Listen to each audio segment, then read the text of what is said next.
Some of the strongest battles a person will ever fight are the ones nobody sees. The sleepless nights, the silent disappointments, the heartbreak, pressure and pain carried behind a calm face. Most people think strength is loudly expressing every emotion they feel. But Stoicism teaches something far more powerful.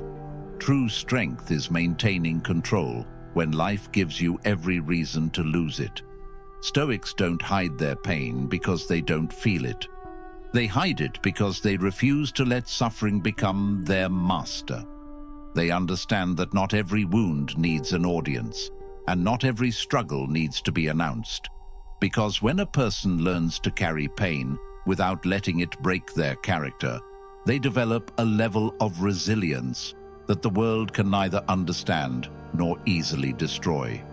And here's what nobody tells you about that kind of person. They are not numb. They are not disconnected. They are not dead inside. They feel deeply, sometimes more deeply than anyone around them. But feeling something and being controlled by it are two completely different things. A Stoic feels the storm. They just refuse to become it. Think about the people in your life who never complain, the ones who show up every single day, regardless of what they're going through, the ones who keep their word even when life breaks theirs. Have you ever stopped and wondered what they're actually carrying? Have you ever looked at a calm person and realized that their peace is not the absence of pain? It's the mastery of it. That's not an accident. That's a philosophy. That's a practice. That's a decision made every single morning before the world even gets a chance to test them.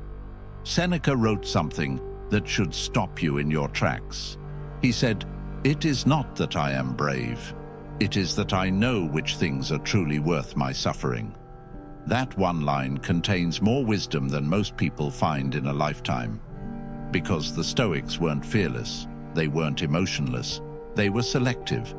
They protected their energy like it was sacred. Because it is. Most people hand their peace away to everything, to rumors, to opinions, to situations they can't control, to people who don't deserve that kind of power over them. And then they wonder why they feel empty.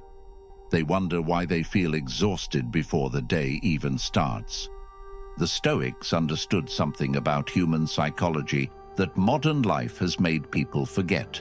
Your reaction is your identity. How you respond to pain, pressure, betrayal, and loss. That is who you actually are. Not your words, not your social media, not the version of yourself you perform for others. The real you is revealed in the moments when everything falls apart. And this video is going to take you inside that, into the raw, honest, deeply human reasons why Stoics never show their pain, and why learning this might permanently change the way you carry yours. Drop this in the comments. Pain builds power. Now let's begin. Point 1. They know that showing pain gives others power over you. There is something most people never realize until it is too late. The moment you show someone your wound, you hand them a weapon. Not because every person is cruel, not because every person will use it against you, but because human nature is wired to remember weakness. And once someone sees where you break, they never unsee it. This is not cynicism. This is psychology. This is pattern recognition built from real experience. You have seen it yourself. You confided in someone during your lowest moment. You were honest. You were vulnerable. And somewhere down the line, that same person used your pain as leverage, as gossip, as a way to feel better about themselves. And you swore you would never do that again. The Stoics understood this at the deepest level. They knew that emotional exposure in the wrong environment is not courage. It is surrender. Marcus Aurelius ruled an entire empire while silently battling grief, betrayal, and physical illness. He wrote about his pain privately, in journals, to process it alone. He never performed his suffering for the crowd, because he understood that an emperor who publicly bleeds loses the respect of everyone watching, and the Stoics applied that same principle to everyday life. This does not mean you should never trust anyone. It means you should be intelligent about who earns access to your inner world. Not everyone deserves a front row seat to your pain. Some people are audience members, some are critics. Very few are actually in your corner. Epictetus said, "Seek not that the things which happen should happen as you wish, but wish the things which happen to be as they are, and you will have a tranquil flow of life." What he is really saying is this: stop needing external validation for your internal experience. Your pain does not need to be witnessed by others to be real. Your struggle does not need applause to be significant. When you stop broadcasting your wounds, something powerful happens. People can no longer predict you. They can no longer manipulate you through sympathy. They can no longer use your emotions as a map to control where you go and what you do. You become unreadable, and an unreadable person is an untouchable person. That kind of psychological freedom is not cold. It is not arrogant. It is self-preservation at the highest level. Point 2. They have trained their mind to be larger than their circumstances. Most people live inside their pain. They set up residence there. They decorate it. They introduce themselves through it. Ask them how they are, and they will tell you everything that went wrong this week, this month, this year. Their identity becomes inseparable from their suffering. And the longer they live there, the smaller their world gets. The Stoics refused that prison entirely. They trained their minds the way an athlete trains their body, deliberately, consistently, painfully. They practiced something called premeditatio malorum, the premeditation of evils. Before difficulty arrived, they mentally walked through it. They imagined loss, failure, betrayal, and hardship, not to be pessimistic, but to be prepared, so that when real pain showed up at their door, it was not a stranger. It was something they had already faced in the training ground of their own mind. That is why they did not collapse publicly. Not because the pain was small, but because their mind had already been built larger than the pain. Think about what you have already survived. Situations that once felt unsurvivable. Nights that felt endless. Versions of yourself that you thought would never recover. And yet here you are, still standing, still reading, still breathing. That is not luck. That is a resilience that was forged quietly, in private, through everything you carried without anyone knowing the full weight of it. The Stoic philosophy does not ask you to pretend life is easy. It asks you to develop a relationship with difficulty that is bigger than fear. Marcus Aurelius wrote, "The impediment to action advances action. What stands in the way becomes the way." This is not a motivational quote. This is a survival strategy. It means the very thing that is breaking you is simultaneously building something inside you that could not have been built any other way. Your circumstances are not your ceiling. They are your curriculum. And the Stoics knew that a mind trained to find meaning in suffering will never be permanently destroyed by it. Because meaning is the antidote to misery. Purpose is the enemy of despair. And when a person learns to look at their pain and ask what it is teaching them rather than why it is happening to them, they cross a line that most people never cross in an entire lifetime. Point 3. They understand that pain is temporary, but character is permanent. There is a moment in every person's life where they have to make a decision. Not a loud decision, not a dramatic one, a quiet, internal decision that nobody witnesses and nobody celebrates. The decision to not let what happened to them define who they become. That decision, that single, silent choice, is where character is either built or destroyed. Most people never make it consciously. They let pain write their story for them. They let betrayal turn them bitter. They let failure convince them they are not enough. They let loss make them afraid to love again. And slowly, without even realizing it, the pain becomes their personality. The wound becomes their worldview. And they spend years, sometimes decades, living as a reaction to something that happened to them, rather than as the author of what comes next. The Stoics saw this trap with absolute clarity. They understood that pain is a season, it is not a life sentence.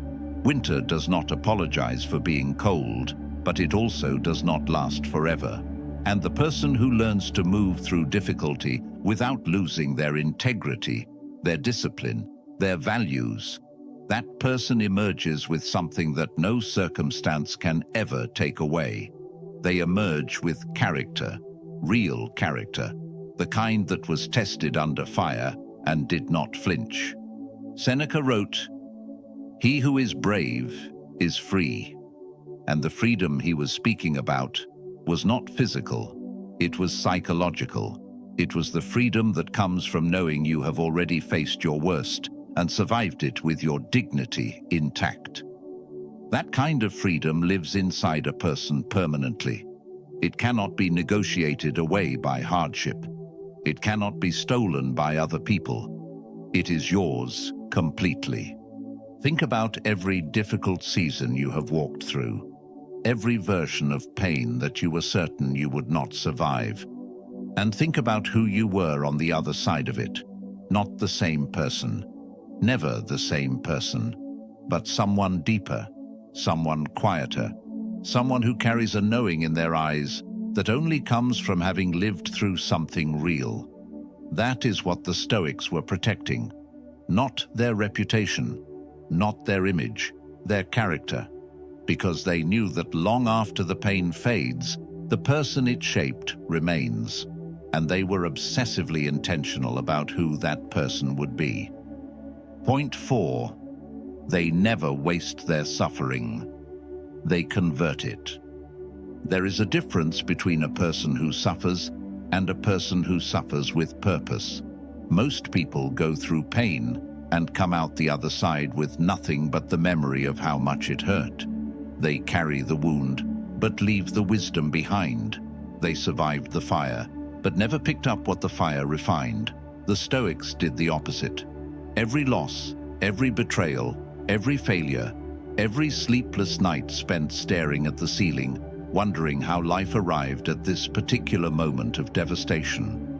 The Stoics treated all of it as raw material. Not poetically, not theoretically, practically. They looked at their pain and asked one question that most people never think to ask. What is this making me capable of that I was not capable of before? That question changes everything, because suffering that has a purpose is no longer just suffering. It becomes training, it becomes data, it becomes the foundation of a version of yourself that could not have existed without it. And when a person stops asking why this is happening to them and starts asking what this is happening for, their entire relationship with pain transforms permanently. Marcus Aurelius lost children, he lost close friends, he governed through plague and war and betrayal from people he personally trusted. And instead of collapsing into public grief, he converted every single piece of that suffering into the philosophy recorded in Meditations, a book written 2,000 years ago that still reaches into the chest of every person who reads it today and tells them they are not alone. That is what converted suffering looks like. That is what pain with purpose produces. Think about the most empathetic people you have ever met, the ones who could look at your situation and say, "I understand," in a way that you actually believed them. Every single one of those people earned that understanding through personal pain. Nobody develops genuine depth without genuine difficulty. Nobody develops real compassion without having personally needed it at some point. Epictetus was born a slave. He had every reason to be consumed by bitterness for his entire life. Instead, he became one of the most powerful philosophical minds in human history. Not despite his suffering, because of what he refused to let his suffering make him. Your pain is not wasted unless you waste it. Point 5. They know that silence is not weakness. It is the ultimate form of strength. There is a version of strength that the world has completely misunderstood. The world taught you that strength is loud, that it raises its voice, that it fights back immediately, that it defends itself publicly, that it never backs down without a response. And so when you meet someone who says nothing, who absorbs pressure without cracking, who faces disrespect without reacting, who walks through fire without screaming, the world mistakes that silence for weakness, for cowardice, for someone who simply does not care. But that is perhaps the greatest misreading of human strength that has ever existed. Because silence, real silence, chosen silence, disciplined silence, is one of the most violent acts of self-mastery a human being can perform. It takes infinitely more strength to stay quiet when everything inside you wants to explode than it does to simply let the explosion happen. Anyone can react. Anyone can break. Anyone can let the world see exactly how much something affected them. That requires no discipline whatsoever. But to feel the full weight of something and still choose composure, that is not emptiness. That is architecture. That is a person who has built something extraordinarily powerful inside themselves. The Stoics called this apatheia. Not apathy in the modern sense of not caring, but a state of being undisturbed, unshaken by the chaos of external events. A psychological stillness so deep that the world can throw its worst and find nothing loose to grab onto. Marcus Aurelius wrote, "The first rule is to keep an untroubled spirit. The second is to look things in the face and know them for what they are." That is not detachment. That is precision. That is a person who refuses to let the noise of the world drown out the clarity of their own mind. Think about every time you stayed silent when you wanted to react, every time you walked away instead of escalating, every time you kept your composure in a room that was designed to break you. You did not do that because you were weak. You did that because some part of you already understood what the Stoics spent entire lifetimes articulating, that your peace is worth more than being right, that your energy is worth more than proving a point, that your dignity is worth more than any argument you could ever win. Silence is not the absence of strength. Silence is strength that has matured past the need for an audience. And the person who masters that, who genuinely masters the ability to feel everything and still choose stillness, becomes someone the world cannot manipulate, cannot destabilize, and cannot break. Not because they feel nothing, but because they have decided that nothing external will ever again have permanent authority over what lives inside them. That is not coldness. That is complete and total liberation. So here is what it all comes down to. The Stoics never showed their pain, not because they were robots, not because they were emotionally damaged, not because life never hit them hard enough to matter.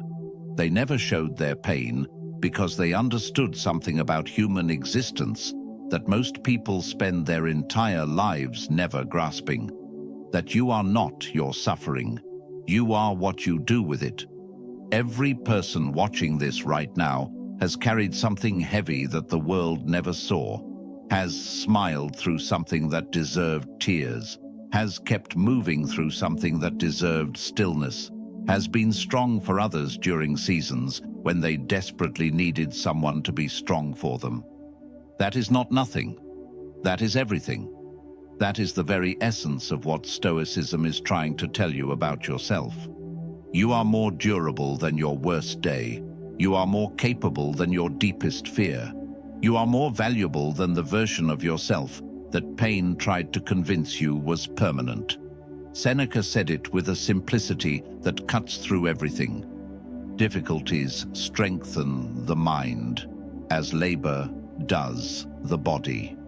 And you have had enough difficulty to build something extraordinary inside yourself.